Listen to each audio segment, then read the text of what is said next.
All right, so good evening, everyone. Thank you for joining us.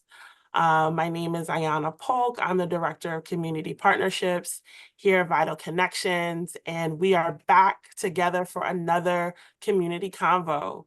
And this month, we're talking about a really important topic that I know touches all of us one way or the other, whether it be ourselves or someone we know. We're just talking about disability health equity, because we understand with, creating avenues for accessible care, we have to think about all different types of abilities and how we can make sure that everyone can get the care that they need and deserve. So we're really excited to have this conversation tonight.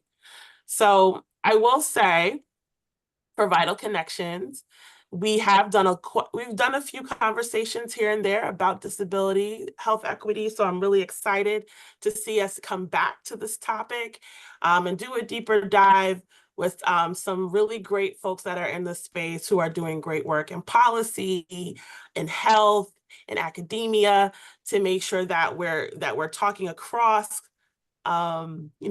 across sectors, if you will, to make sure that everyone has a hand in the solution. So just really excited to talk to the folks that we have here today. So I know in true Vital Connections fashion, before we start any conversation, we want to make sure that you all have some grounding information about the conversation that we're going to have tonight. So that way everyone feels like we're on the same playing field, we're starting with the same information, especially for folks who might just be curious and came here to learn.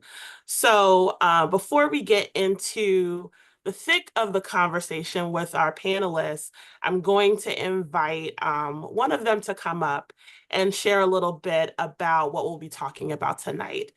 And that will be coming from Zary Amirhosseini, who is the manager for Mass General's Disability Program. So I'm going to pass the virtual mic off to her to take us into some grounding information about, care for patients with disabilities. So Zary, the floor is yours. Thank you so much, Ayanna, and hi, everyone. I am so appreciative to be part of this great panel of presenters. I've known each one of them for many years and looking forward to their presentation. But before we start, just a little bit of an introduction. My name is Zary Amirhosseini, as Ayanna introduced me. I'm the Disability Program Manager, and this month, I'm celebrating my 14th year anniversary at MGH. So it's amazing how time flies. And I myself, just to give you a little description, a physical description for those of you who may not be able to physically see me, I'm a woman with short brown hair. I have a black t-shirt on. And today, because of Disability Pride Month, I have a shirt that says Disability Pride with a flag of different colors that represent different disabilities. And I thought it was important for me to kind of feature this on this presentation, because the first thing that I would like to do with everyone is to talk a little bit about what disability means, because really the word disability is still somewhat of a vague, word. Everybody defines it differently depending on the context that they're coming from. So the next slide, please. So depending on where you're coming from and what context you are defining disability, the word disability can be a very complex one. For example, with Americans with Disabilities Act, disability is defined through a legal term, and basically is defined as a person with a disability who has a physical or mental impairment that substantially limits one or more major life activity, or has a history or a record of such impairment. For example, somebody who is in a remission, cancer remission, or someone who's perceived by others as having such an impairment. For example, someone who might have had a severe burn and might have been scarred as a result. Then there are other organizations who have a different definition. For example, the World Health Organization defines disability as a part of being human and is integral to the human experience. Disability results from interaction between individuals and health conditions, such as cerebral palsy, Down syndrome, depression, with personal and environmental factors, including negative attitudes, inaccessible transportation, public buildings, and limited social support. Next slide, please. So we know that disability is highly prevalent. About 1 in 4 adults identify themselves as having a disability. We also know that disability is highly intersectional with other forms of identity. For example, we know that about 40% of bisexual men and transsexual adults identify themselves as disabled. Also, about 30% of American Indian and Alaska Natives identify as having a disability. We know that people with disabilities have been historically under-recognized in healthcare equity efforts and initiatives, despite experiencing significant and pervasive disparities in receipt of high-quality healthcare services. Next slide, please. There are documented disparities experienced by people with disabilities, and ableism contributes to these disparities.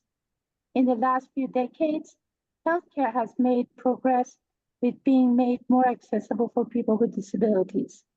Part of this is related to legislation such as ADA and Affordable Care Act. But after 30 plus years since the act was passed, the hope has been that we achieve a more advanced phase of inclusion and normalcy. However, people with disabilities still experience ableism and are significantly underrepresented in healthcare settings. Next slide, please. So we recognize that many individuals with disabilities experience their disability as a part of their personal identity and feel comfortable disclosing their disability to healthcare organizations. Next slide, please. So I would like to just kind of start off by getting our mind going and start with this discussion. So looking at this picture, who do you think has a disability? You can type it in the chat.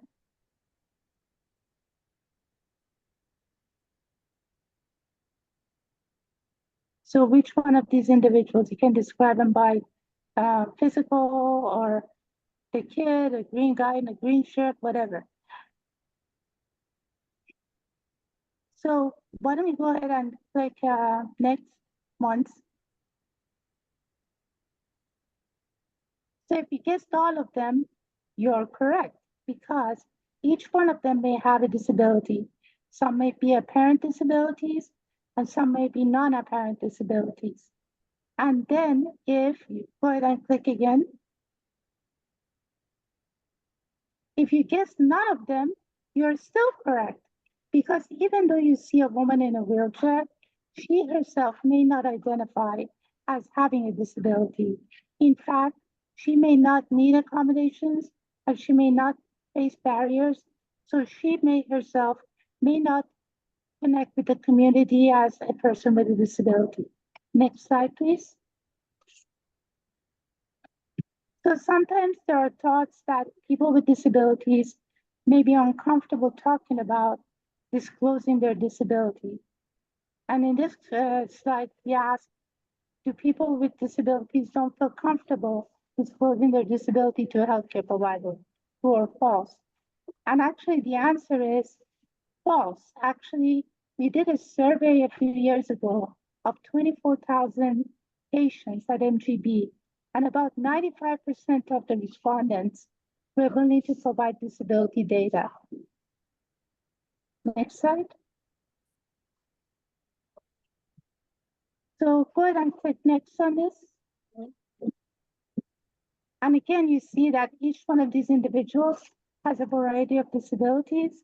But especially one thing that surprised me was the one with the woman in a wheelchair again, who actually identifies herself as someone with depression and not physical disability. So I think it's important to, again, look at individuals and their identity based on what they are comfortable with and how they identify themselves. Next slide, please. So as I said before, that most people with disabilities have historically been under-recognized in healthcare. But in order to address this, multiple federal laws, including Americans with Disabilities Act, require healthcare organizations to provide equitable care for patients with disabilities through accommodations and modifications of policies and procedures. However, many healthcare organizations struggle to meet this requirement. The first step to provide accommodations is to collect information about patients with disability status and accommodation needs. However, this information varies variety of ways from hospital to hospital, and how the information is communicated varies differently. So one of the issues that we want to raise today is the importance of documenting disability in our health records so that we can be more proactive in knowing about the individual and the accommodations they need. So with that said, I think I'm going to let my colleagues and friends start the conversation.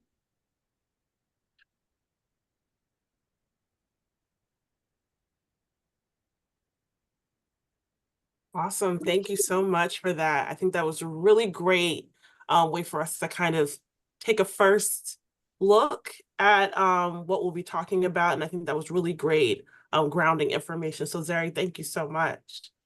And another thing we would like to share here before we get into our conversation is that we're well aware that when it comes to, disabilities, that especially recently, we've been, dealing with the after effects of COVID. And we understand that, especially with Vital Connections, we've been doing a lot of work around vaccine equity and now long COVID. There's been a lot of work around looking at long COVID because of how debilitating it can be, and how that can align with designation for disability.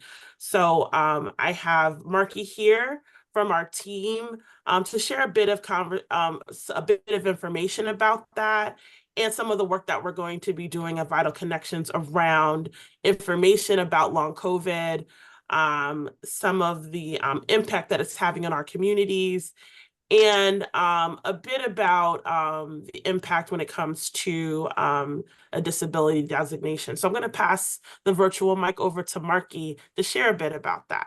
Marky. Thank you so much, Ayana. Hi, everyone. Good evening. My name is Marky, and I'm currently a health equity scholar for Vital Connections. I'm excited to share this initiative with you all. As Ayana mentioned,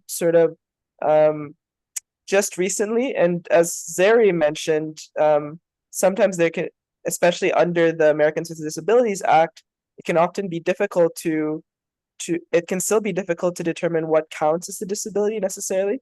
And with recently the rise of instances of long COVID and the number of long COVID cases, the Biden-Harris administration actually earlier this year had released a statement stating that long COVID may count as a disability.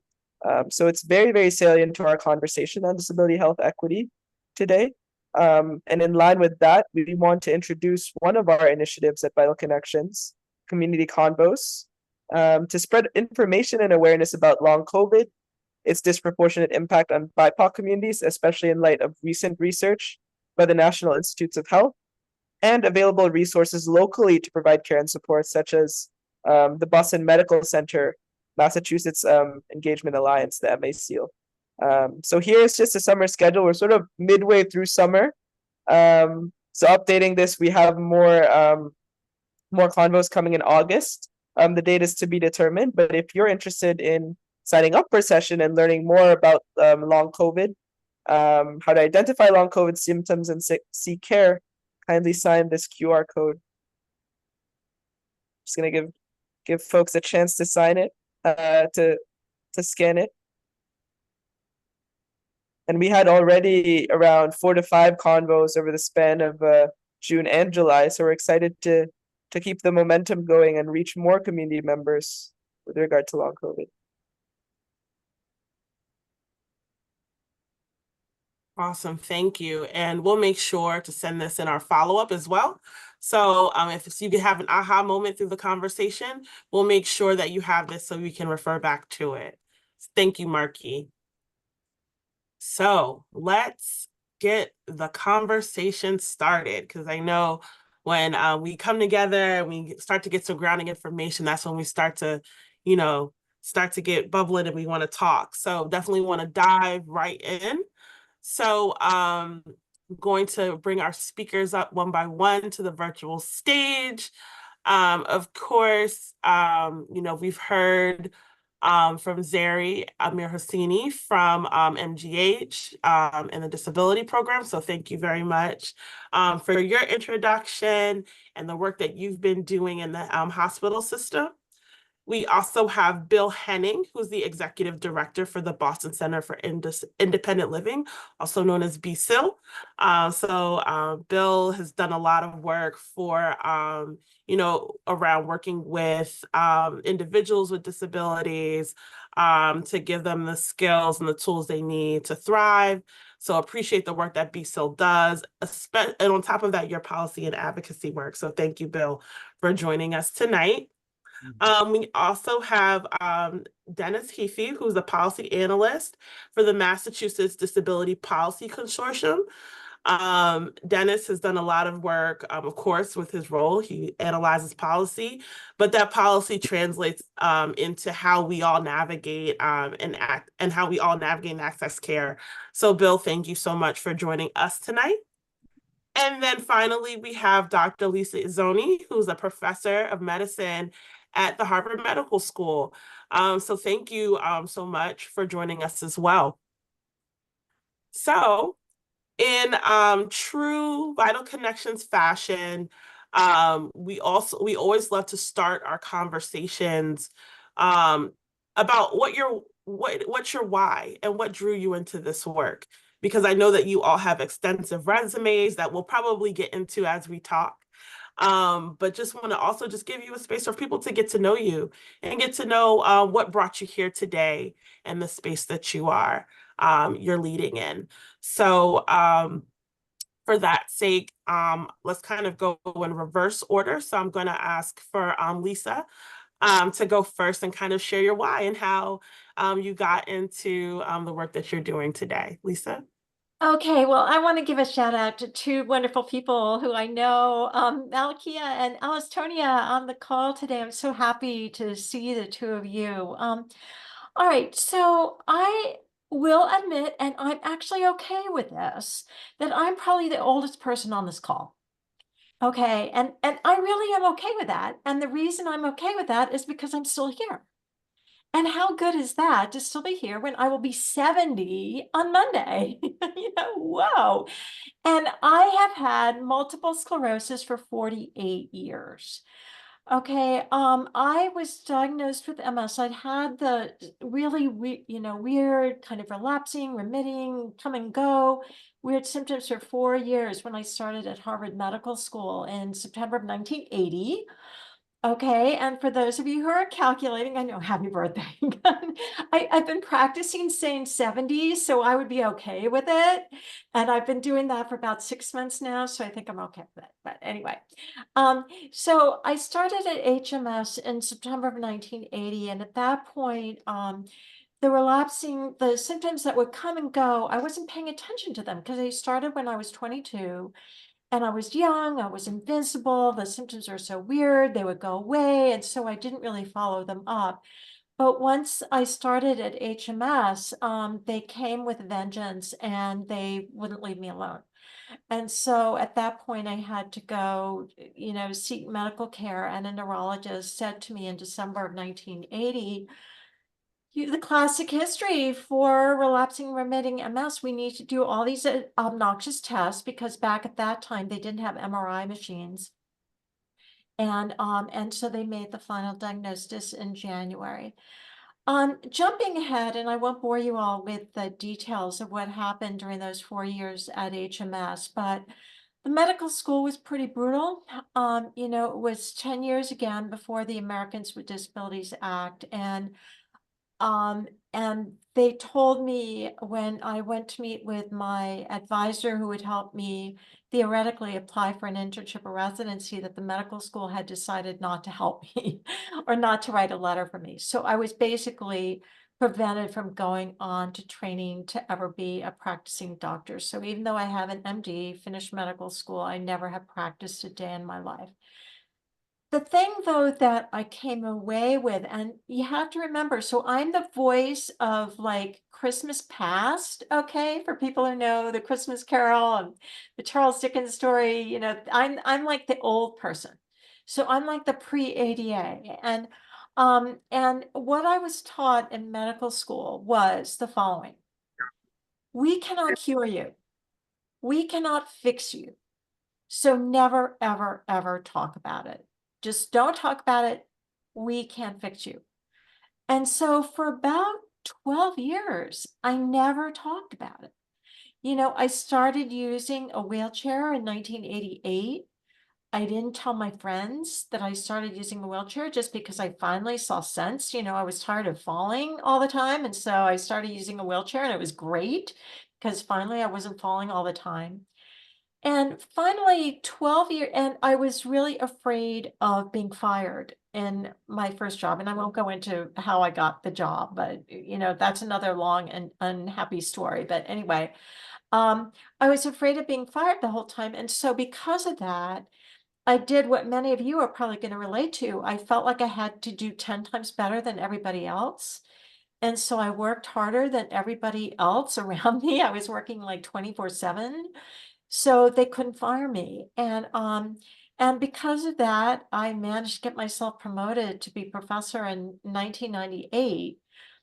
And it would have been kind of awkward, I think, for my employer to fire me. And so I began to feel, okay, maybe I have some time now to step back. And I realized all of a sudden the light bulb went off that by not talking about it, I was perpetuating the stigmatization.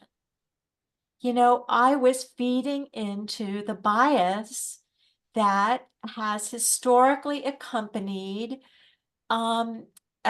disability.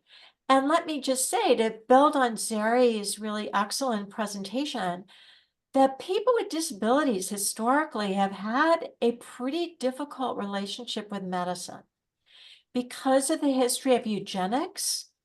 I know that some of you will relate to that for many different reasons, but, people with disabilities were sterilized against their will, were given birth control of types that would prevent them from ever having a child if they wanted to have a child. I mean, the medical profession was really complicit in trying to prevent people with disabilities from living full and happy and kind of complete lives.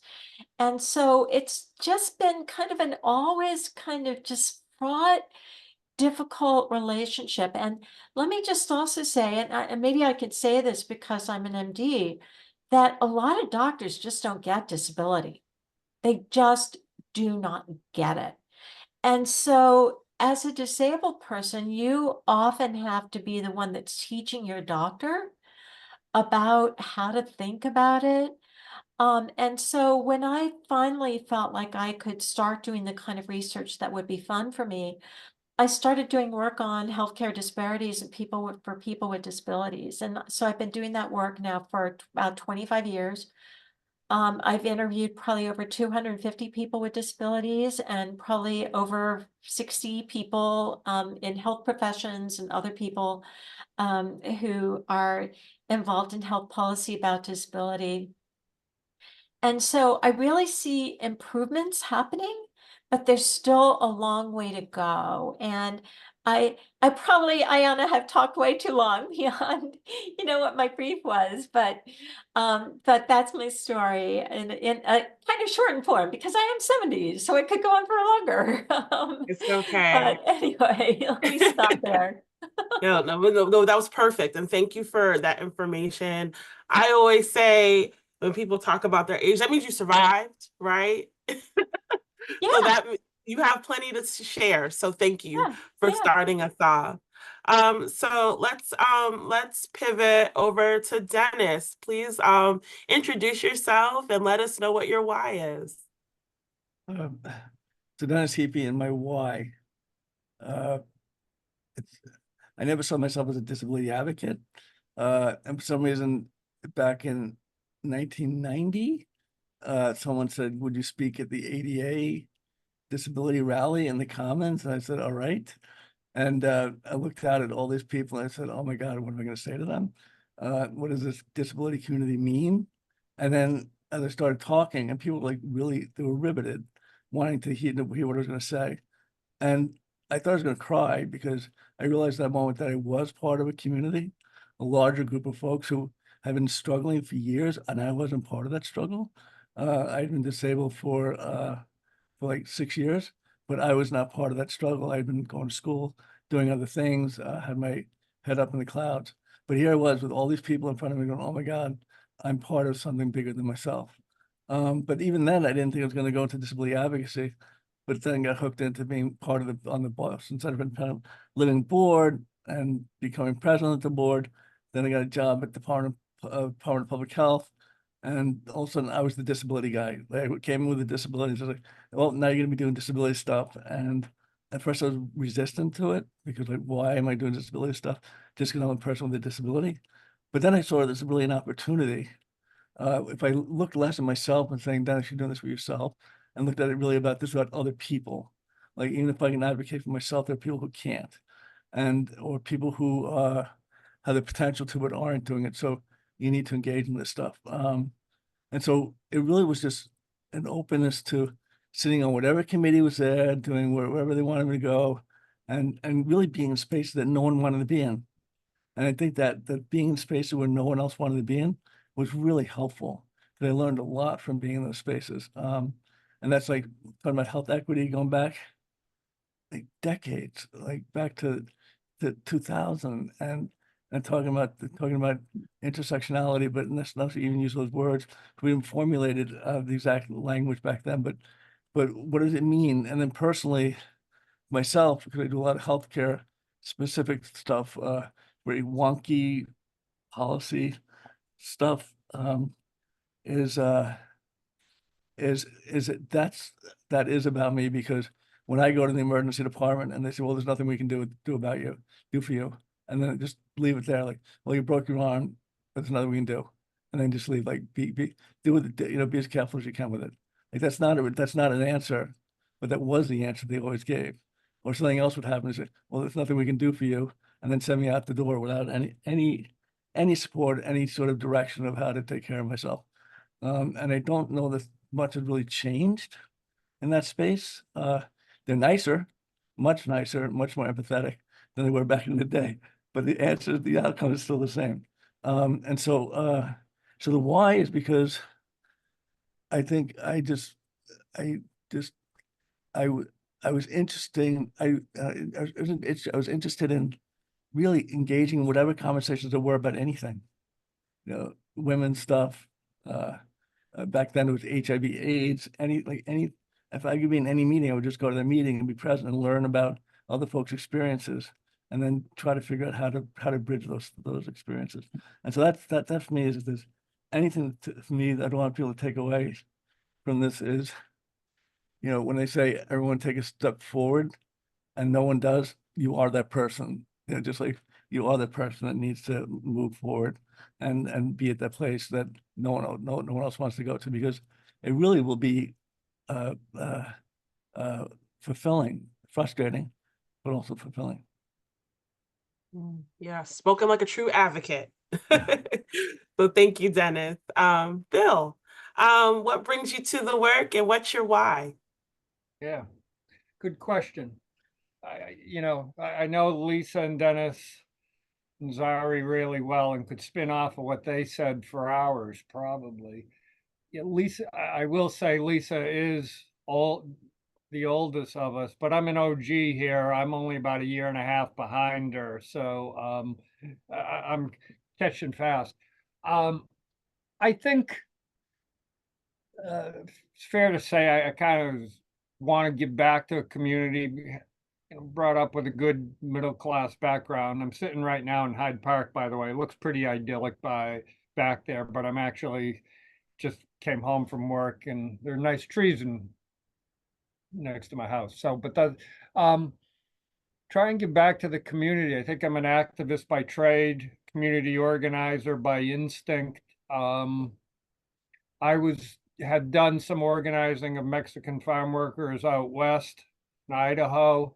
People don't know there's a huge Mexican population, but understand if you're eating your French fries tonight or baked potatoes, likely came from Idaho, and they came out of the ground and get irrigated by farm workers, or at least used to 40 years ago, 45 years ago, and did organizing with Vietnam veterans, people on public benefits. Needed some money, was offered a job to work in disability rights. I can say that was 40 years ago this year. I knew nothing about disability really. And I took the job just because I needed some dough. It was part-time for 6 months and I was going to work for 3 months. I had something else lined up and I was just going to take the money and run. And in about 3 weeks, I was blown away. This was the civil rights movement.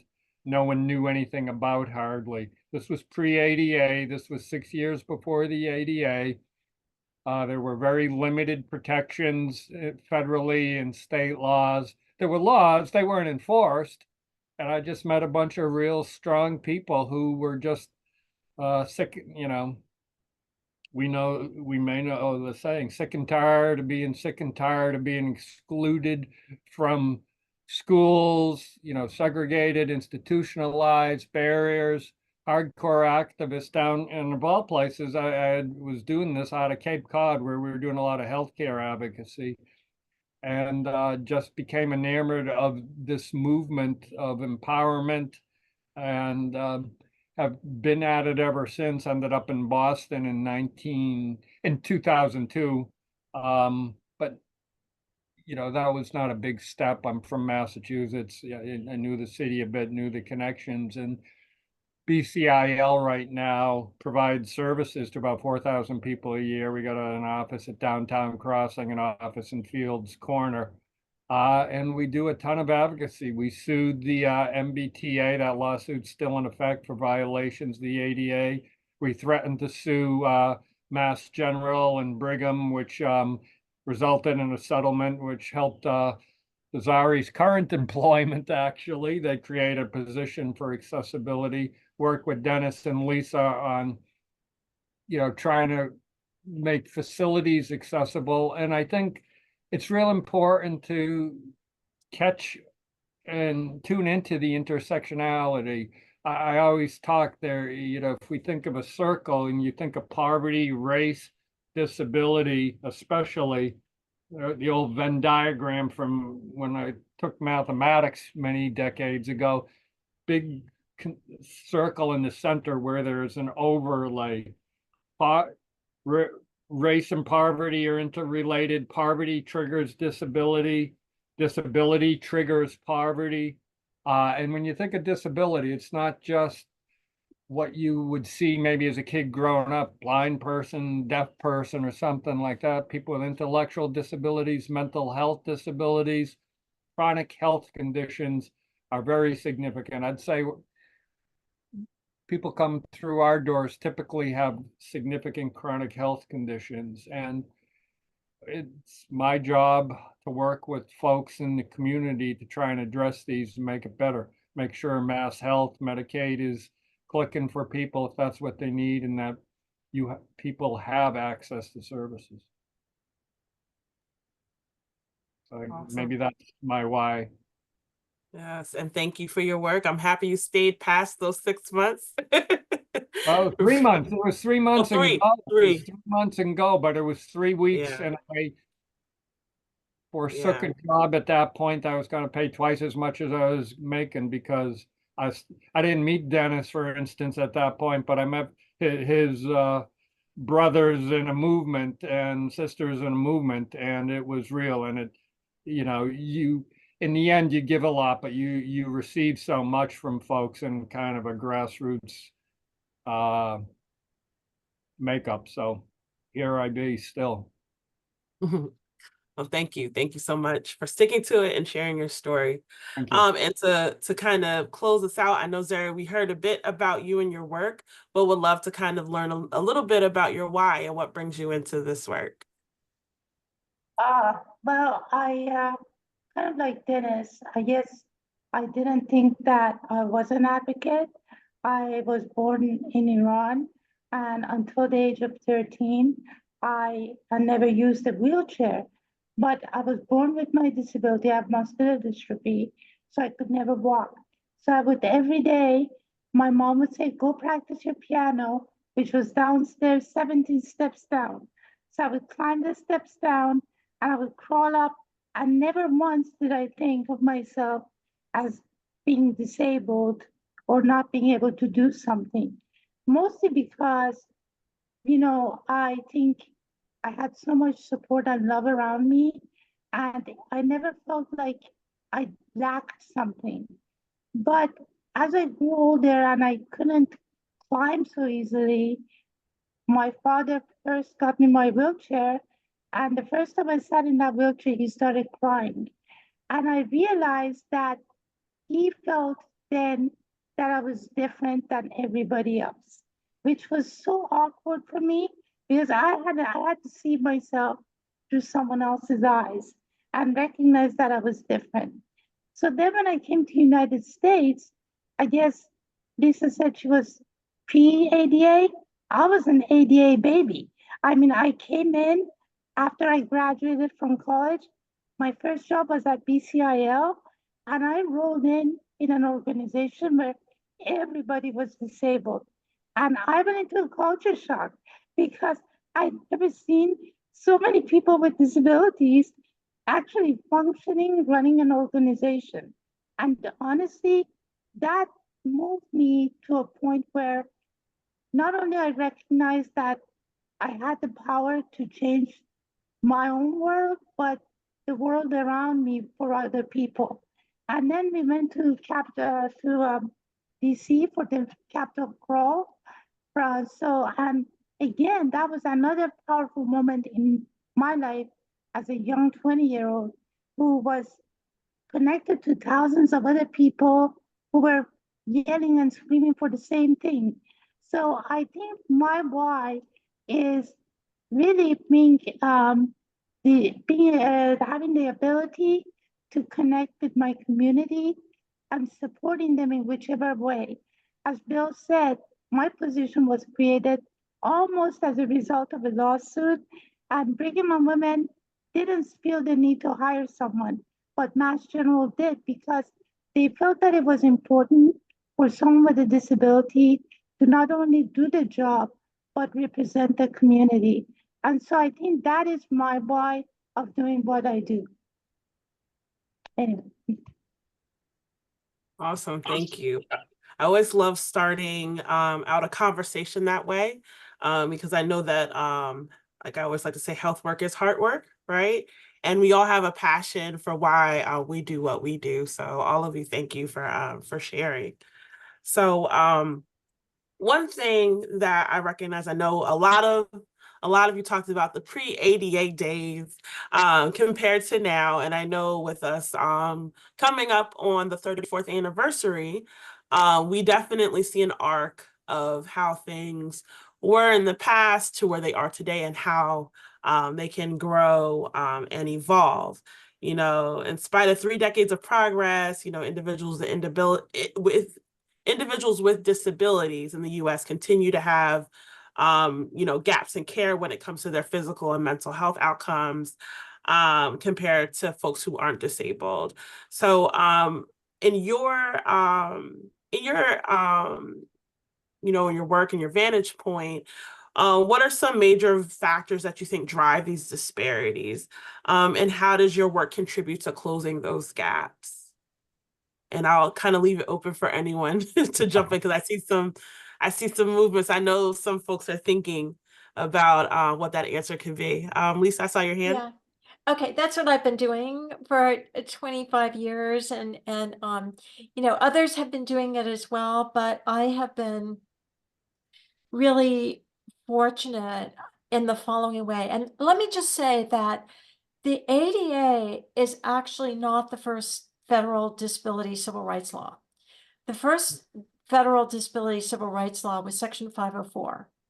That was part of the 1973 Rehabilitation Act. And so if you count, that's more than 50 years, you know, since and the Rehabilitation Act civil rights law applied to all programs or activities receiving federal funding.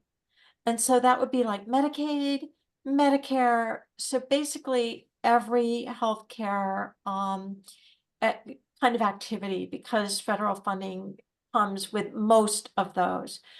And let me just say that there actually has been some recent really big wins. On May 9th, so slightly over, you know, 2 or 3 months ago, the Department of Health and Human Services released final rules updating Section 504 of the, you know, anti-discrimination laws against people with disabilities. And it's the first time in 50 years that they've updated that. And I just want to focus on one area. And Bill Henning was really very kind. He nominated me for a job. In 2012, 2013, I had the privilege of chairing the Federal Advisory Committee to specify standards for what makes medical diagnostic equipment accessible.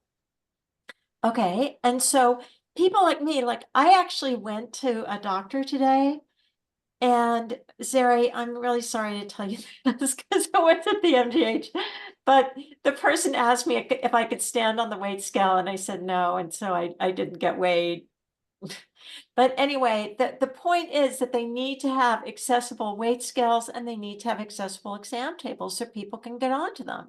And that is the most basic thing. You know, there's many other barriers to care for people with disabilities, but if you can't stand on a standard weight scale and you can't get onto an exam table, you're not going to get a PAP test if you're somebody who needs a PAP test, for example. And so these new rules that just came out in May of 2024, Section J says that every weight scale and every exam table that is bossed from July 9th onward has to be accessible. Amazing. You know, so here we are 50 years after Section 504, and now finally they're talking about having accessible equipment. And that's just a start. I don't want to take up more time. I could go on forever about this, but at least what it shows is that we're making some progress. You know, you asked, Anna, why are there barriers? And there is progress. The ADA's progress. It establishes rules, regulations for accessibility. It also is a national statement that's okay to be disabled, but you're trying to overcome just ingrained ableism, I think is the term we now use, bias, discrimination. When I went to, you know, there is a relevance to talk about being old. There are no kids with known disabilities in my school who lasted in class for more than two months or something. They were then shunted off probably to some special segregated school or some, you know, class in the basement or something. You remember the 3 or 4 kids because that's all you saw through like high school, 12 years. Didn't see many in college. I went to UMass. Didn't see many folks with disabilities. Ingrained prejudice, ingrained second class treatment, and it's still out there. It may not always be overt discrimination, but it's still discrimination. It's still damaging. It still impairs integration, whether it's through a physical barrier or an attitudinal barrier. Again, it's better. One of the most exciting things I've seen in the last decade is Lisa talked about fighting stigma, is this decline very steadily in the last 5 years of stigma against mental illness, mental health conditions. That is like the biggest thing. It's one of the biggest disabilities out there. Zary's chart showed a woman in a wheelchair who identifies that her major disability is depression. We see that all the time.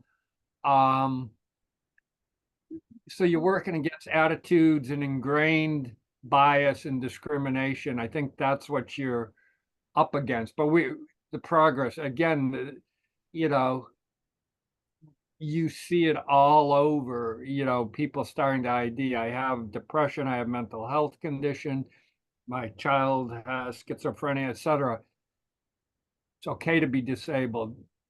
Part of that takes a big leap. I saw it with the ADA with my eyes, but that's how I feel has been one of the big barriers. But it isn't, you don't change this by just having conversations. Tonight's important. That's part of it. But you also got to fight for these rules.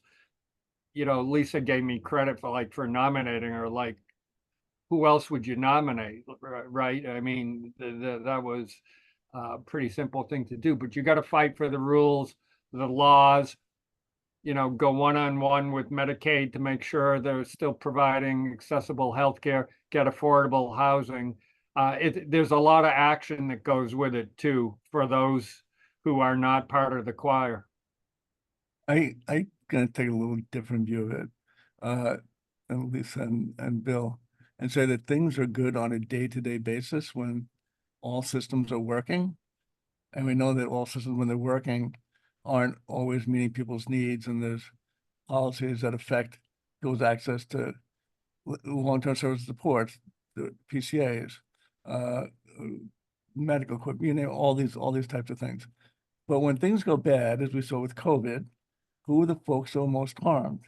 People with disabilities and folks of color, African Americans, and the folks who intersection, Black person with disability. And so that was like, it came to the point, oh my God, they're being nice to us today, but tomorrow they're going to deny access to services because there may not be enough for everybody, and may not. So that scarcity model looking like there's not enough for everybody. So who do we have to take out of the pie or put at the end of the line? And we saw that it was all these already mistreated folks in nursing homes, most of whom were African American, older folks, and then folks with disabilities, but children, just literally, and with their stories around the country of states trying to implement criteria for access to medical services, to interventions during COVID that people with disabilities were not going to have access to. And so there's a real pushback nationally amongst disability advocates to say, no, you have to treat people with disabilities equally, equitably. And there's a real opportunity there, I think, that came out of it, is that people of color and people with disabilities of color and white people in general started connecting with each other and working towards a more equitable future and identifying where we have a lot in common. And this hadn't happened in quite some time. And for me, that it's a shame. It's a shame that it had to come at the cost of so many people's lives during COVID. But now that we're here, it's not going back. And so, like, there's leaders in the Black community and Latino and all the other communities that we're now recognizing, or people who are speaking up, that have always been there, and the white folks and like in the position of authority are now realizing, oh my God, these voices, a voice that's being to experience that we need to understand and have folks be in leadership positions. So I just think it's like it's a big change, a big change. And I just last thing I'll say is that healthcare is not just about hospitals. Bill mentioned schools, and I live in Boston, over on Mass Ave, and Zary, you remember, and it was just pre the gentrification of the area, and the money that was invested in this area was huge, but it meant that all the low-income folks or folks who owned their homes for decades, they couldn't pay the taxes because they were holding their own, so they had to sell their buildings they owned, the brownstones they owned, and so the entire neighborhood changed. I did a presentation for this. I did a presentation years ago with a map looking at Roxbury, Boston, and the intersection of like where disability is, and it's in Roxbury, it's in Dorchester, and yet these populations were really not getting the attention that they required. And so I just think it's important to that. And when I say attention required, I'm talking about just like the quality of the sidewalks, the quality of the transportation, the ability to get to a supermarket, all these things people take for granted. And so to look at healthcare more broadly than just illness model, and look at it from a wellness model. Yes. Thank you for that, Dennis. And I know we kind of touched on a piece that we were chatting about before we opened up the Zoom tonight. Been thinking about intersectionality in the movement and what it looks like to be inclusive of how we create policy or how we, look at, solutions, whether it be for health, whether it be architectural, whether it be in housing, when it comes to disability. So thank you for bringing that up. I will say, I think one question that I kind of want to piggyback off of that point, what does it look like in this movement to be more inclusive of different lived experiences, especially knowing that Boston has a number of folks from all over the world, speak a number of languages, have different lived experiences, different socioeconomic backgrounds, and what does that look like to be more inclusive with building solutions, especially when it comes for disability health equity. Just kind of wanted to, pose that to You got to have everybody that's got to be at the table. You got to make efforts. I mean, that's you could say it's a throwaway phrase, but it's real. It's, I mean, we've looked at it at BCIL pretty significantly. What the hallmark, and Zary touched on it about BCIL and independent living centers, they're consumer controlled is what we say. So the majority of our staff, the majority of the board, 70% of the staff, leadership are people with disabilities. But you've also got to reflect the community. And that's been, I can at least speak for BCIL, kind of a march, a step forward, step backward thing, but we really focused on that. So right now, I think you looked at the staff, it's like 60 people, the 55% BIPOC staff. And a number alone isn't going to signify that you get cultural awareness or that you're really part of the community, but it's an important step. And I think you've got to be linguistically accessible. That's one of the things we've really tried to do, especially when you talk about sensitive issues, personal issues. You need real conversation. So we've really tried to staff up and give extra pay, as the case is, to people who are bilingual in languages that would be used by the people using our services, which are, especially Spanish, but Haitian Creole, Portuguese, Cape Verdean Creole, especially. Arabic is very common. We don't have anyone speaking Farsi at this point, Zary, but that's part of it. It's just kind of walking the walk a little bit, I think. And I think that it's important to also look at two things. One is creating an environment that's based on universal design, which means that you're really thinking about not just focusing on one population, but how can we improve our environment that we can actually make it as accessible as possible to a lot of different population of people. For example, when we talk about curb cuts, we normally think about someone who's in a wheelchair who needs to get on the sidewalk. But in actuality, you know that a lot of moms with strollers or business people with carts use those curb cuts. So we need to also think about what can we do to kind of make, again, about talking about healthcare, what can we do to make our environment as accessible as possible? And then the other thing too is digital access.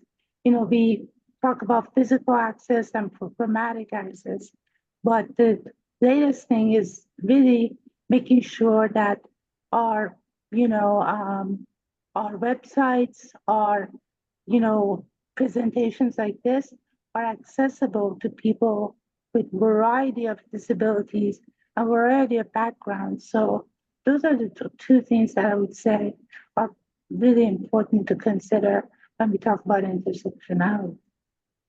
Yeah, and I just want to throw in, I forgot, we have staff who speak Chinese and Vietnamese too, just in case that's pertinent to anyone in the audience. And it's a significant part of our constituency, especially in Fields Corner.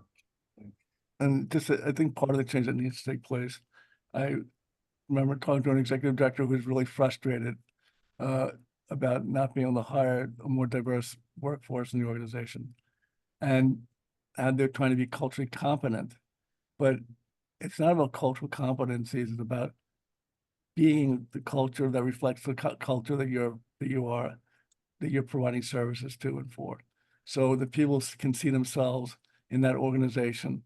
Maybe it's not just people with physical disabilities, diversity of disabilities that are there, many of the disabilities not being visible, folks with mental health diagnosis, substance use disorder history, all together, all different racial, ethnic backgrounds, languages, and so that shifts the entire culture. So it's not a culturally competent culture, but it's a culture that is living, breathing, organic, and reflecting the people that they're meant to serve, because they are the people that they're serving. And that's a change I think that's starting to take place. Definitely, couldn't agree more. So I think now that we've kind of taken a look at like a lay of the land and who's involved in these conversations and how to, be inclusive of who's at the table, I'm also thinking about as things arise, just like we talked about in the beginning with COVID, we're still definitely in a space of responding to what it looks like to I know people say we're post-COVID, but people are still getting it. People are still living with symptoms, and specifically thinking about long COVID, we're definitely in a space of understanding what that looks like. I want to bring back up the slide, the first slide from Zary's presentation, when we're talking about kind of like the definition of a disability. And, just to kind of summarize what this slide is saying, we're talking about someone who's had a physical or mental impairment that substantially limits one or more major parts of life, has a history or record of such impairment, and is perceived by others as having an impairment. But we also know that we need folks to self-identify in order to designate disability. And that can be very broad, as we've talked about before. And we understand that when it comes to long COVID and some of the symptoms that come with that, whether it be fatigue, whether it be aches, pains, brain fog, it definitely changes the way that folks navigate their everyday life. so I know that there continues to be a discussion about whether long COVID should count as a disability. And I know that we've kind of touched on the US Department of Health and Human Services, establishing guidance, but definitely wanted to kind of give space, considering that we've all experienced COVID one way or the other. When we're looking at, folks that are still getting COVID, still getting symptoms, what are your thoughts when it comes to the status of long COVID and, designating it as a disability? Lisa? I think the definition, frankly, at the policy level that's most relevant is the Social Security definition. Because that will determine whether people get income support. If you can no longer work because of long COVID, what are you going to do? How are you going to support yourself? And this is something that Social Security right now is really working on and really kind of gaming out, what's going to be the impact on, frankly, the budget, for all the millions of people who have long COVID. Let me just make clear that the Social Security definition of disability is a binary definition. Either you have a disability or you don't. And it's completely related to whether you can work to support yourself. That's the way that Social Security defines disability. And so, obviously it's a longer definition and you can find it online if you want to. But I think that that this is a really big issue for people, not just for their own identities as a working person or as a person who does certain things, that now their life is transformed because they no longer can do those things. As well as just basic Maslow's hierarchy of needs. Can they feed themselves? Can they shelter themselves? And so I think that it's still a little bit early to see where this is going, but we're beginning to get a better kind of clue about it. Yeah, exactly. Lydia, do you feel comfortable talking to people about what you just said in the chat? I don't know, Ayanna, if that's... Yeah, Lydia, that's if you feel comfortable, feel free to come off mute and you can share what you put in the chat. I'm fine. It's practice for me because actually a couple months ago, I just got accepted to be LYV for the American Liver Foundation. It's called the Lend Your Voice campaign. So we sit down with legislators to inform them about the liver diseases that different ones of us have. And so because I was only 36 and I was so healthy, that I've been sick for 7 years. I got sick I ended up getting rushed to the hospital December 24th of 2016. You're talking to someone that I live near White Stadium. I was at White Stadium every morning, getting my workout. I was healthy, just had a physical probably 2 weeks before. And all of a sudden on December 24th, I'm in the hospital fighting for my life. It happened within a day's time. So from being there, they found out that I had a rare disease called autoimmune hepatitis. It mainly attacks women and young girls. There's two different kinds. The ones that attack the younger girls between, I'm gonna say anywhere between 8 to 15 years. And the one for my age. So at the time I was 36. And I went there and I never traveled out of the state. They had to call the CDC. They called doctors from Mass General, Brigham and Women's. Specialists were running to be in Boston Medical Center that night because my organs were failing and they didn't know why. So the doctor, he was calling my mom, like, send pictures. We just seen her a couple of weeks ago. She was healthy. We don't understand what's going on. So this disease, it it's different for anyone who has it. Mine's happened within that day's time. Woke up, I was fine, did my workout sets that day. It was a Friday.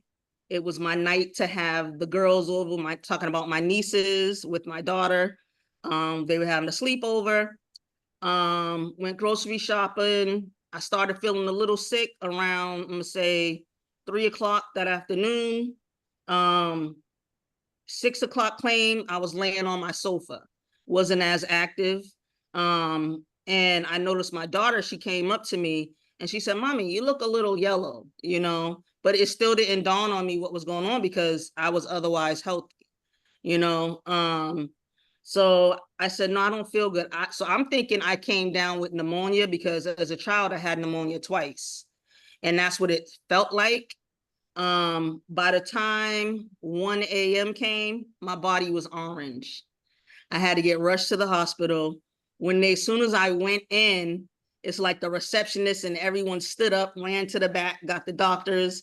And one of the doctors came and he called my primary care. And that's when they did my physical and everything. He said she just had a physical. He was calling my mother. He's saying, send pictures of her for the last 2 weeks because they wanted to see she wasn't looking like this a couple of weeks ago. How did this just happen? So my immune system decided to attack my liver. In the process, it was so strong and so severe. The rush of it had me flatlining. Oh, wow. I was in the hospital from December 24th. I didn't get out the hospital until like January 8th the following year. I went in weighing $155, maybe 57. By the time I got out the hospital, I was weighing like 93, 94 pounds. So because they tried to file for disability, it was something that they didn't understand because, you know, my work history, I've been working since I was 14. I started working with ABCD program. I don't know if you all are familiar with that. You know, I started working with that. So my work history was great. So the judge and my attorney, he said, you know, the judge is setting it up where he wants the mass something network, I guess. They oversee everyone that works in the state. They had a representative from there had to be there. 2 representatives from disability had to be there. It was the judge, my attorney, and I forgot who the other person was. Another person from the workforce division. So when they saw all the medication I was on, and they were just looking and the judge said, you know, I checked your work history. You have excellent work history. And he said, I just don't understand what this disease is. And when the doctors and everyone explained it to him, it's like, I'm a liability. So if I go around people who are sick, they can get me sick. So when I go out, I was wearing a mask before COVID showed up. Okay. So when I go out, I have to protect myself because even if someone has a cold and I catch the cold, what is your immune system supposed to do? It's going to attack the cold to get rid of it. In the process, it's going to attack my liver. When I flatline, a normal immune system levels are between 600 and 1700. When I was flatlining, they were hitting 9,000. I went into organ failure. So God said, nope, not yet. I need you to spread the word about what's going on, be an advocate for yourself and represent. And I do a lot of advocacy now. And I've been with my resident leader team for 13 years. I'm with other organizations on board with them.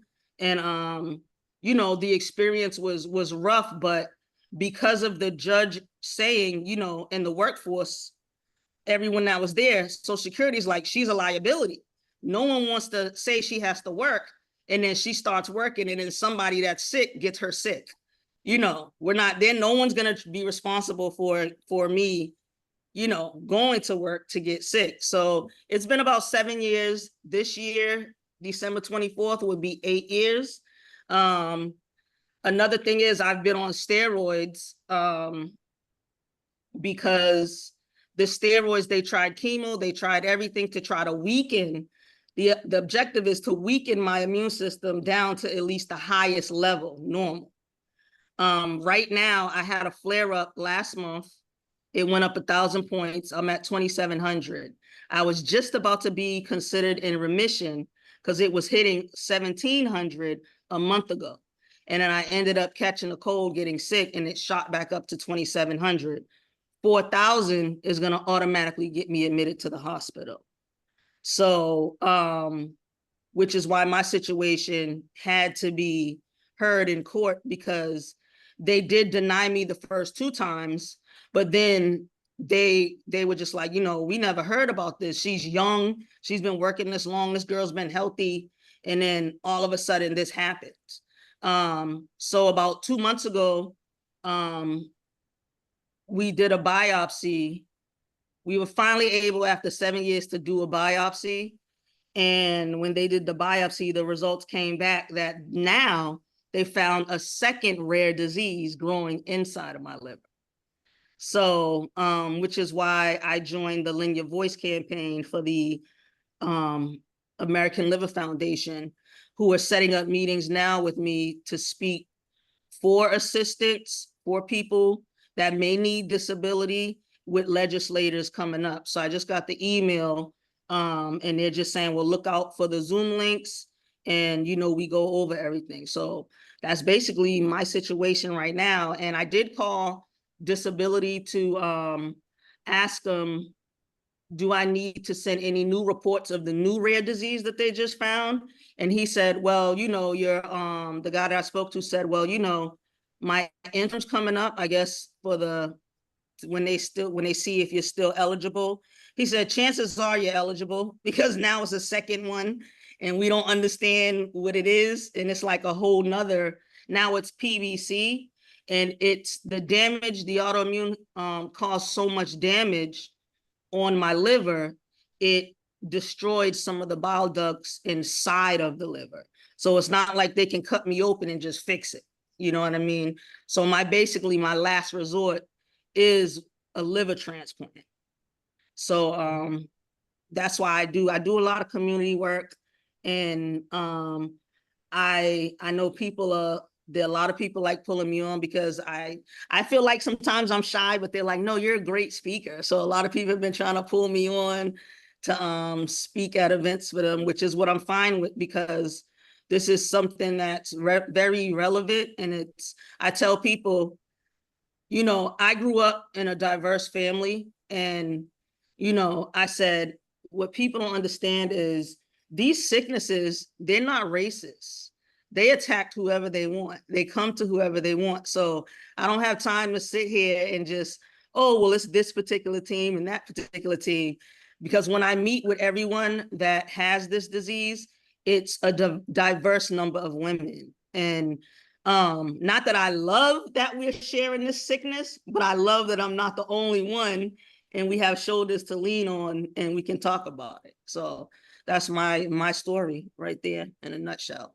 Yes, thank you, Lydia, for sharing. I know, like you said, other people say that you're shy, but I think you really hit the nail on the head with talking about like your experience, and you know, it may be what it is may be different for other people, but I know that you're definitely not alone. So, you know, thank you for sharing that in this space.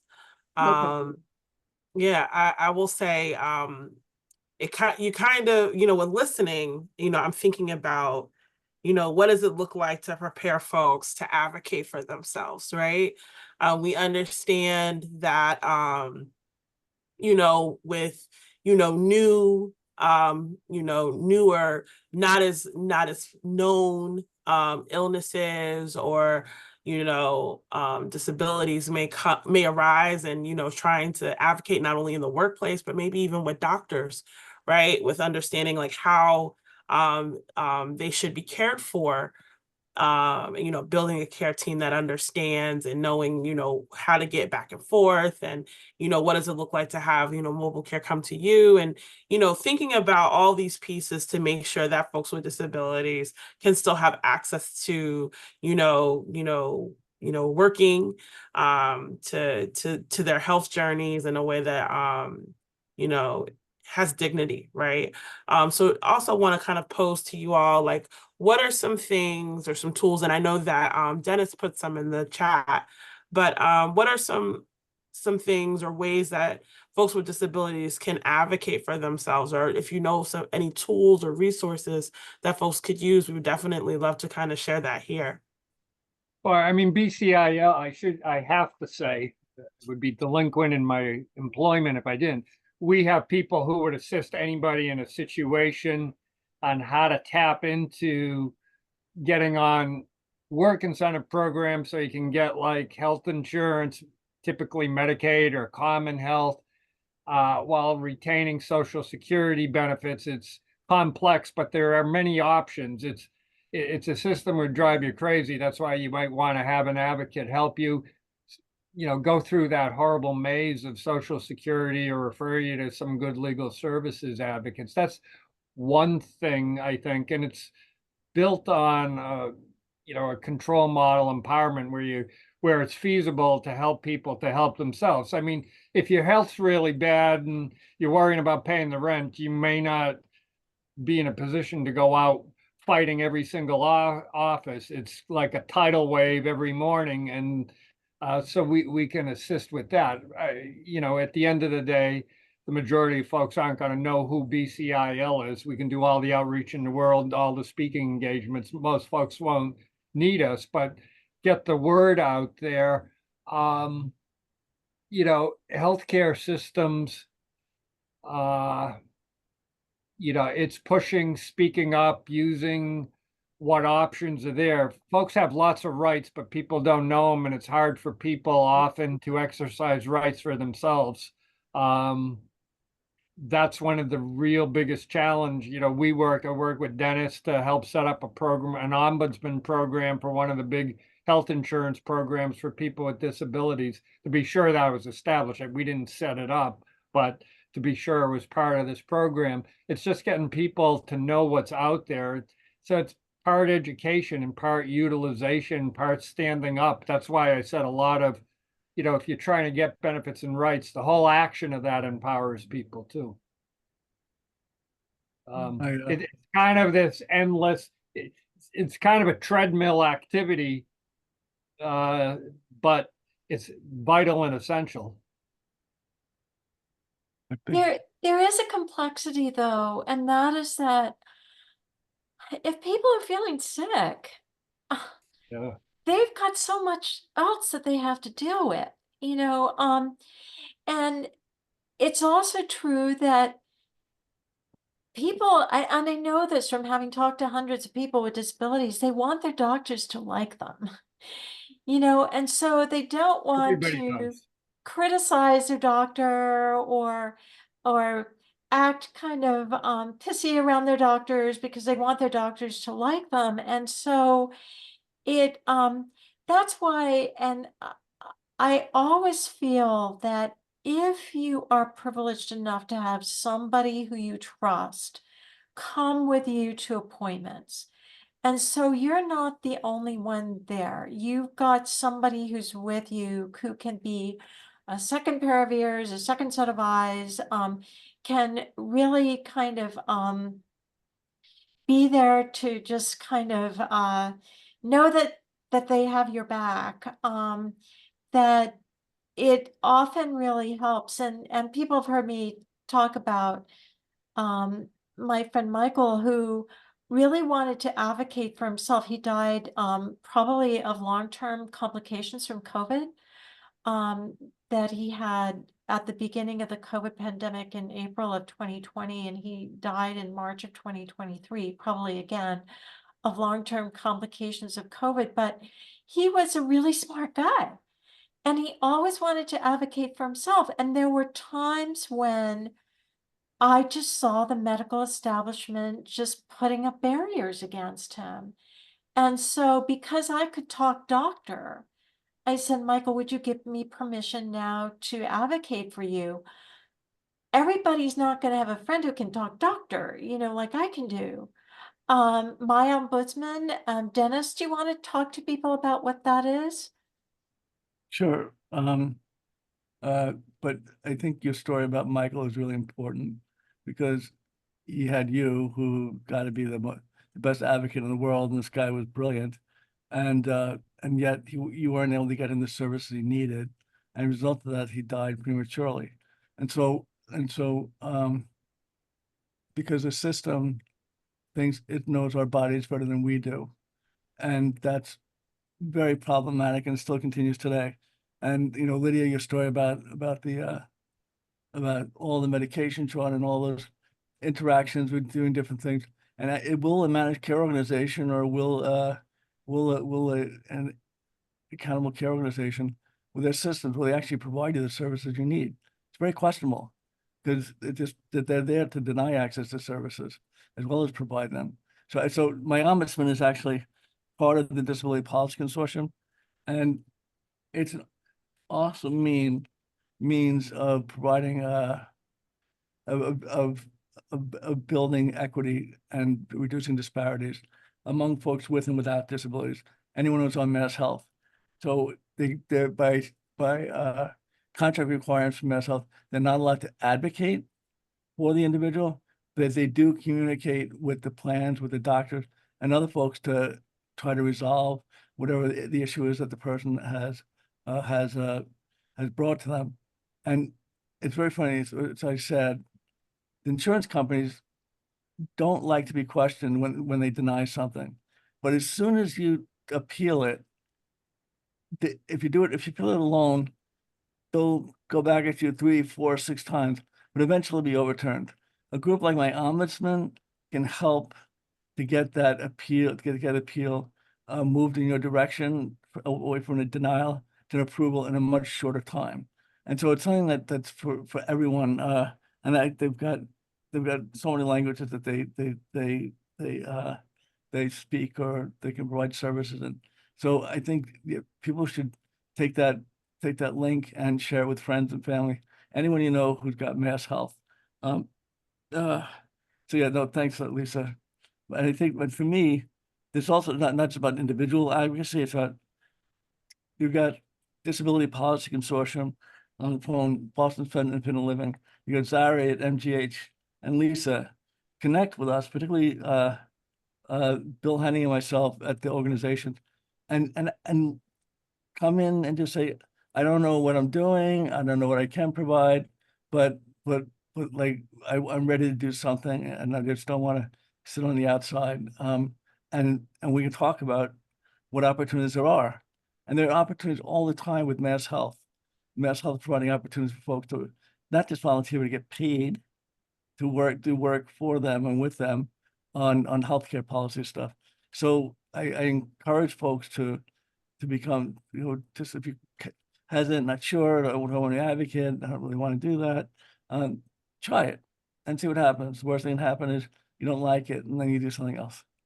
Yeah, and what we're talking about here too is a power relationship, if you want to look at it from a community organizing perspective. You're going into the medical system, you're dependent, as Lisa says, you want to be liked. Everyone tries to respect their physician because that person may have your health in their hands. But there is a power relationship. And even when, I keep referring to everybody here, Zary was talking about what goes down at MGH, which really works to try and provide better services, but uses the term patients because that's the term that's used in a hospital. Dennis taught me how disempowering that word. That is a disempowering word from the word go. You go in, patient is a weak term. Dennis put this in my mind, and boy, did it settle in. And because it puts all the control on the other side. I'm not saying Zary shouldn't use it. She's not going to be able to go in and change 300 years of medical history and, indoctrination in this country. That's not at all. I'm saying this is what you're up against. And it gets to Lisa's point of going in with somebody or Dennis saying, you know, use my ombudsman, or if you have an issue at MGH, go to Zary or call BCIL, because we've been known to advocate a little bit too. And the four of us do interplay at times too. It is tough out there, and it doesn't have to be an us them thing, but there's elements of it's got to be an us them thing, or else you can get swallowed up by a system, And patient really needs. which is more and more insurance driven every single day. Physicians who aren't necessarily a weak lot of people are complaining about disempowerment vis-a-vis the insurance industries. So this is a we're in a moving crisis, let alone we won't overlay what's happening nationally with politics. Too depressed. But anyway, we're all going to have to keep fighting is the word. Like I say, but that does go to the importance of using your right to vote. And so many different organizations, BCIL and other organizations, DPC, but have been for years fighting to make sure that polling stations are accessible, that people can get to polling stations, and our vote counts. Like there's a voting block now. People with disabilities are being taken seriously at the state and federal level. People with disabilities don't have to fight to have their issues written into whatever the documents of candidates. They come to the disability community and now say, what do you got? What do you guys want? How can we work with you on what we want policy wise for the state or at the federal level? So it's exciting. So your voice matters so much. Yes, definitely. And I always love that part of this part of the conversation. We're all sharing resources and, you know, putting our minds together about how we can kind of raise our voice. And yes, voting is very important. So thank you for bringing that up, because I think using the tools that are in place to collectively advocate for what we need as a society is really important. And thank you for your work with making sure that polling places are accessible, because I know there's always a constant conversation around access and voting, whether that be physically going to your polling place, whether it's mailing in your ballot, just making sure that people have their voices heard as much as possible. So thank you for bringing it up, and it's really important. One thing I do want to kind of direct attention to is we did put in the chat a resource guide that we put together. Just has a number of organizations that are here in Boston and other resources for folks who, you know, kind of want to take a next step in learning a little bit more about disability health equity here in Boston. So you can use that as a first step. And of course, if there are resources that you all know about, feel free to put them in the chat. We'll add them to the guide, because this is, of course, like an exchange of information. And we understand that folks, you know, somebody may be on this call and has access to something that can support the next person. So feel free that if there is something that we missed on that guide that Marky put in the chat, to go ahead and let us know.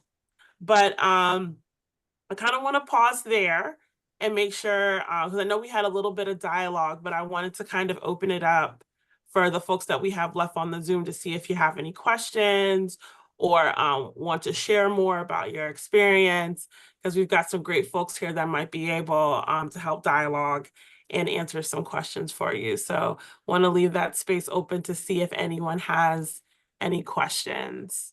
I do have a question. Mhm.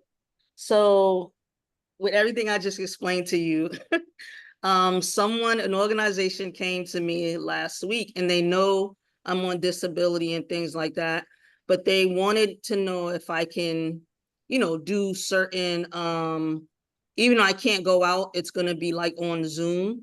And they wanted to know if it's possible if I could give them at least 10 to 15 hours a month on Zoom, just to, you know, represent and advocate the things that I do. But they said that they're willing to pay me stipend. Would that affect my benefits? It could affect your benefits. Yeah, it depends how it's classified. It could be written, considered expenses for you. So it's important BCIL has somebody who could assist you. You're free to email me. Okay. And I could match you with somebody and put a flag on it to really talk it through with you. Yes.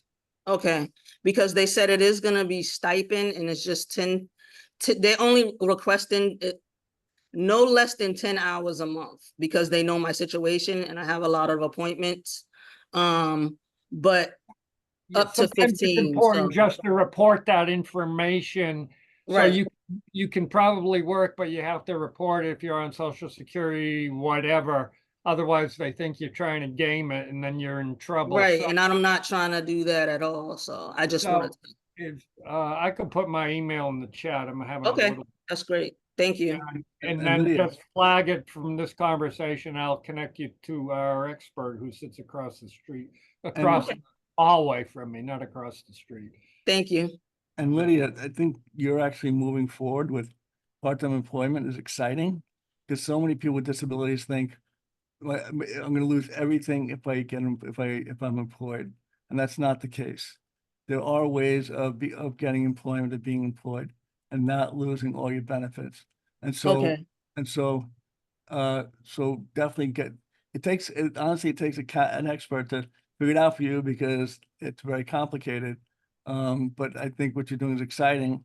And a lot of folks with disabilities just think, oh man, I have a disability, I'm on SSI, that means I'll never be able to work. And no, it's not true. right, Right. Yeah. And a lot of people don't because they want to retain the health care, and we've set it up so you can retain the health care unless you're really making the biggest bucks. And But be Massachusetts has, careful how somebody else classifies the income because it only counts how Social Security or Medicaid classifies it, not how the people giving you the money classifies it. okay, okay, So all right, so you're I'll real email smart you. reaching out. Yep. All right, thank you. Perfect. Are there any other questions out there?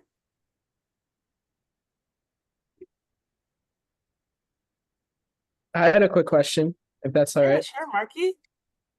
So I'm sure as all of you know, every year the White House releases a sort of new proposed rule to the Americans with Disabilities Act. And last year, I believe it was technology and access on the day of its anniversary.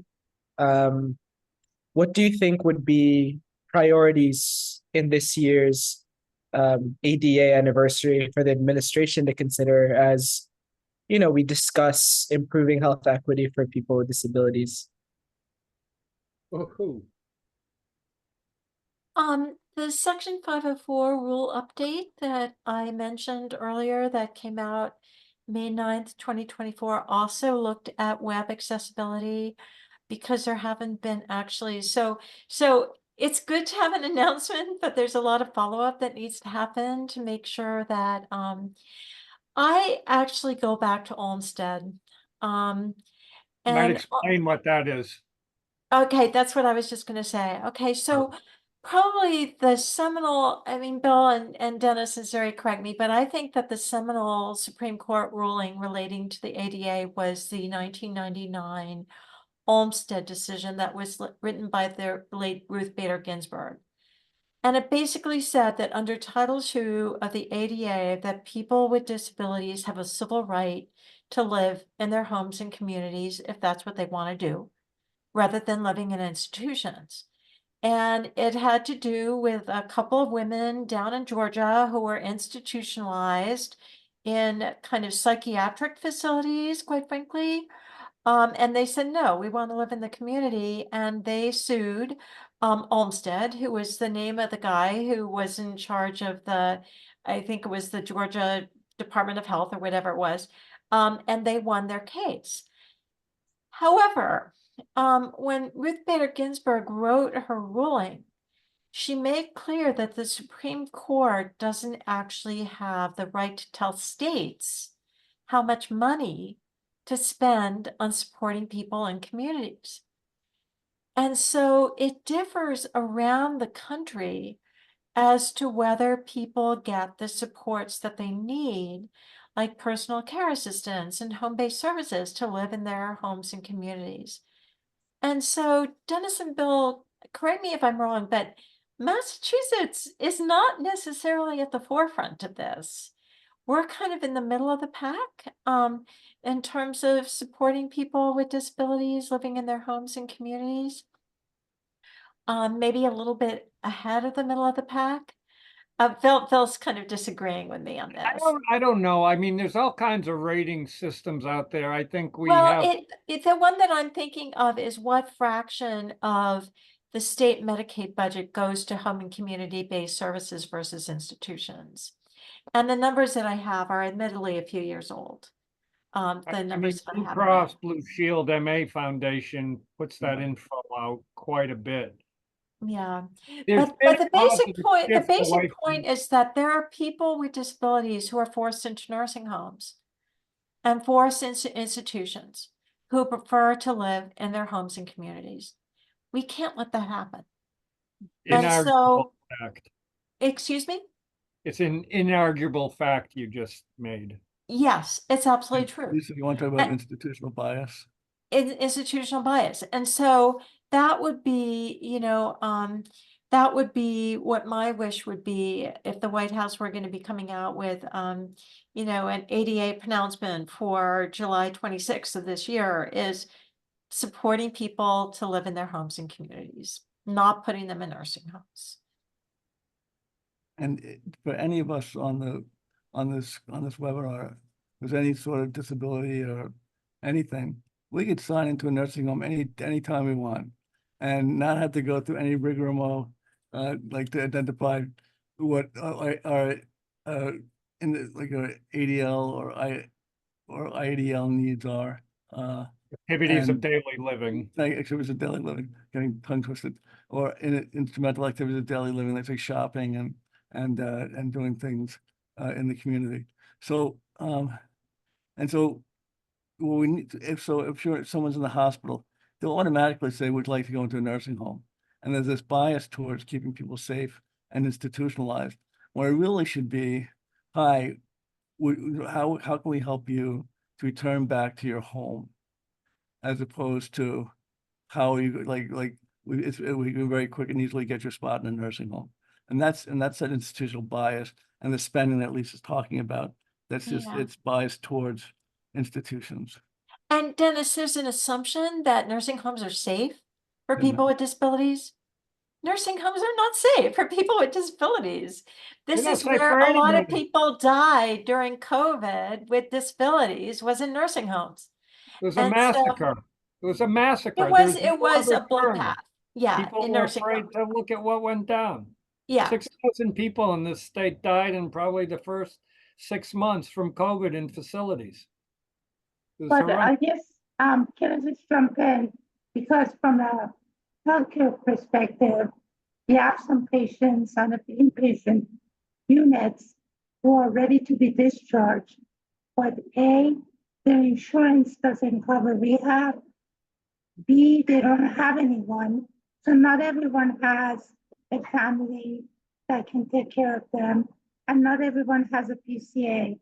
So I guess the alternative is to really try to advocate for insurances to cover rehab, because one of the things we are finding out is that most people with disabilities do not come to the hospital because they are fearful that if it's deemed that they're not able to take care of themselves, they're going to go to a nursing home. And that's because most rehabs either cannot accept their insurance or that they don't have beds. But I think that there's a little missing piece here that we need to look at as well, which is, there are steps before discharging patients that we need to look at and support people with disabilities. Because I think that's one of the major issues, that people end up in nursing home because there's no alternative way of thinking about additional support. And that's something that I think we could kind of collectively figure out, what are the resources that can be made available to hospital staff to figure out how to support a patient if there is no other alternatives. And that's something that I think, I just want to be open about that too. That I don't think people want to send people to nursing homes. That sometimes is the fact that, for example, we just had a patient who is eligible to go to Spalding rehab and she's ready to be discharged. But Spalding is saying that they don't accept their insurance. So now what do we do with that patient? We're holding on to her until Mass Health comes through, and Mass Health is like a snail. We're waiting all anxiously to see what happens with Mass Health so that we can send her to rehab so then she can go back home. But those are some of the, I think, intricacies that we should kind of also consider when we're talking about nursing home as opposed to independent living, and the fact that sometimes you just don't know what other avenues there are.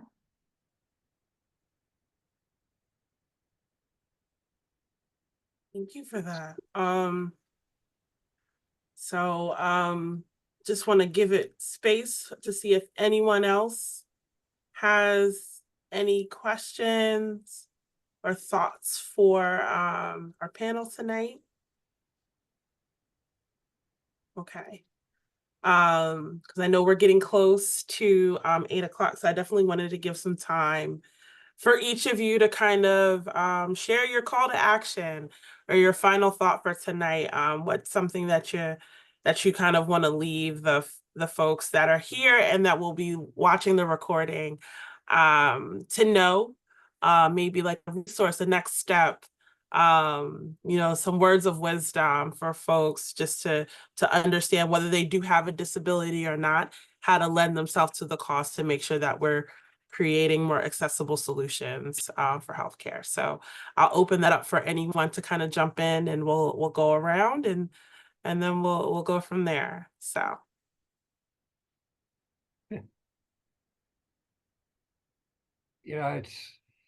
It's easy to say it, doing it's hard, but keep fighting and speaking up. I think if there's a theme that I hear from the colleagues here,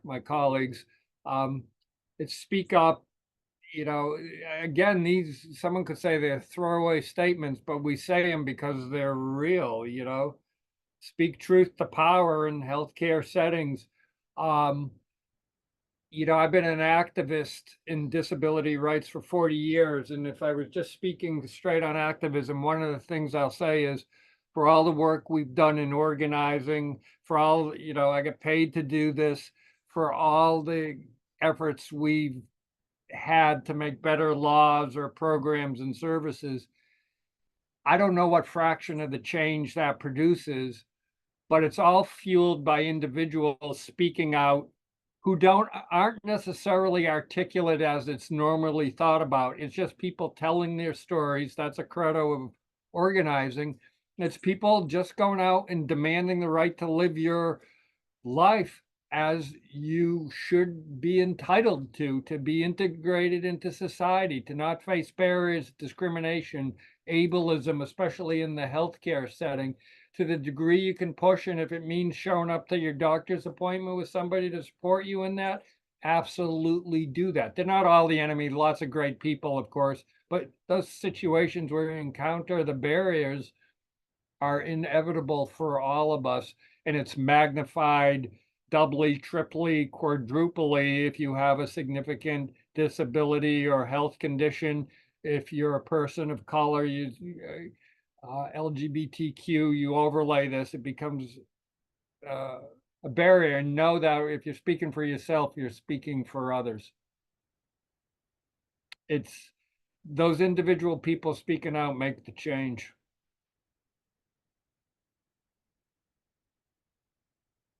And I just want to say thank you for introducing me to this group, Zary and Anna and Marky. It's Boston, and I live in Boston, and so I might be on here from time to time, because there are probably things, not probably, I'm sure there are things I need to learn from you all, because I live in Boston, and this is what you focus on. So I really appreciate this opportunity, and And I also want to thank Lydia and other folks who may not have spoken up, but for being here tonight, because that's advocacy. Being here and being part of this conversation, even though not engaging in it like by saying something, you're being an advocate. Like your numbers, like Ayanna can say, we had X number of people here tonight. And that helps to grow the organization and say that the work that connection is doing is really important. So you just engaged in an advocacy activity. So kudos to you. Yeah, I say thank you too. It's good to keep the connections going, the conversations going, because that's what foments activism and action too. It's all part of a continuum. Yes, definitely. And of course, Dennis, just to relate, we always have these conversations every month. So we will make sure that you get more notifications that you're in the loop, because every month, well, August, we're taking a bit of a pause to enjoy the summer, regroup. But when the fall hits, we're definitely going to have a lot more discussions, and we need everyone at the table. So we'll make sure that you all are getting notices and updates about how we can all come together again. But I also want to make sure that I'm giving Lisa or Zary a spot to kind of share their final thought as we wrap up. I just want to say thank you for bringing us together. It truly takes a village, and we might come from different perspectives and different backgrounds, but at the end of the day, there's that human connection. I was talking to someone that you can have as many laws as you want, but the bottom line is that laws are just words on paper, and if you can't really operationalize or put it in action, they're worthless. So I think that it's important for us to always feel like we are empowered to, voice out our concerns. B, identify champions and allies. So I alone, as a person with a disability, cannot do this work. And I've learned this the hard way, that I have to rely on other people too, who can champion this work and be an ally. If you see something, say something, right? So I really want to actually say formats like yours are great because it gives people an introduction to what's out there and what are some of the community issues, and B, it just raises awareness because, I'm like Dennis, I'm a forever student. I love to learn. So this is very powerful. Thank you very much. And I just want to echo the same comments of my colleagues. I don't want to repeat them. I'll just leave with the title of a lot of my talks, which is Don't Make Erroneous Assumptions. Don't make assumptions about people with disabilities. And if you're a person with disability and you see erroneous assumptions being made about you, speak up. Tell people what you feel about your own life, about your own sense of dignity and self-worth. And so, again, I just want to thank you for organizing this wonderful session. Yeah. I am super thankful that you all said yes to us at Vital Connections to come together to have this conversation. I feel as though every month I'm learning something new, just like you were saying. We've talked about long COVID, we've talked about nutrition access, we've talked about restoring trust in healthcare. We've covered it all, right? So I think every month there's a new group of advocates and experts that we tap into. And I'm super thankful for having to share space with you this evening. And that means that it isn't over, right? Because once you come on Community Convo, you're part of the community here at Vital Connections. So we're going to make sure that we stay in the loop, we stay connected to figure out how we can support you all in your endeavors and bring you into the fold too, because I know, just like you said, it's a village, right? And we want to make sure that as we advocate or create quality health solutions, that we have everyone contributing. So, stay tuned. I definitely will be in contact with you all. But Right. for those that are on the call, thank you so much for hanging out with us. We do have a feedback form in the chat. We're going to also share that via email as well. We love to have feedback as we take August to pause for a moment. We would love to kind of hear what you would like to see in these community convos and how we can kind of make them responsive to some of the topics and questions that you have about your own health journey or health in your community. So stay tuned for that. And when we follow up via email, we'll be sharing a recording of tonight, as well as the feedback form in case you don't get to it tonight, as well as the resources that were shared this evening. So with that, I want to say thank you all for spending another evening with us. Stay cool, stay safe, and have a good one. But I do see Arlene, you have your hand up, so I'm going to let you go. Go ahead. Yes, yeah, hi. I just jumped in and I'm happy to hear you say that you're gonna send us an email and also with the feedback in the email as well. I really wanted to come on here, but I had to go on another Zoom call. So I'm really happy that you said that. I'm not gonna miss it. And one thing I wanted to say though is that I wasn't aware that it was passed that long COVID is a disability. So that is something new that I learned today. So I'm really happy for that. Yes, definitely. Love that you got some new information. Spread the word and just look out for our email. You'll probably get it sometime tomorrow. We want to give a minute to upload all this information from tonight, but we'll be able to share all that with you. So if you missed anything, you can play it back and take in the notes. So with that, everyone, have a good night. Thank you for coming, and we look forward to seeing you in September. Take care. Bye-bye. Okay. Bye. Good night.